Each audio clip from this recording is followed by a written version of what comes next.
ఉల్లిపాయ పచ్చిమిరకాయ క్యారెట్తో హోటల్ టైప్లో దోశ వేసుకొని తింటే బాబా సూపర్ ఉంటుందండి. ఈరోజు మా ఇంట్లో నాకు అదే టిఫిన్. మా ఆవిడ నా కోసం నీట్గా క్యారెట్ ఉల్లిపాయ పచ్చిమిరకాయ వేసి దోశ వేసిందండి. టేస్ట్ అయితే నెక్స్ట్ లెవెల్.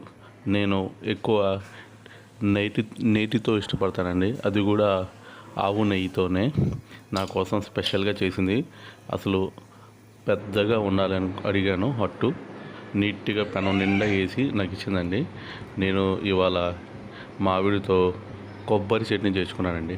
ఎందుకంటే కొబ్బరి చట్నీతో టేస్ట్ అయితే అసలు మనం అరుపులే ఉండిద్ది. ఇప్పుడు పల్లి చట్నీతో ఏం తింటామండి, కొబ్బరి చట్నీ కూడా ఉండాలి ఇంట్లో. ఇంకోండి నా టిఫిన్ అయిపోతుంది. సూపర్ అంటే సూపర్ ఉంది, అదిరిపోయింది ఇంట్లో టిఫిన్. ఇవాళ మీరు కూడా ఇలా చక్కగా నీట్గా టిఫిన్ చేసుకొని తినండి ఇంట్లో.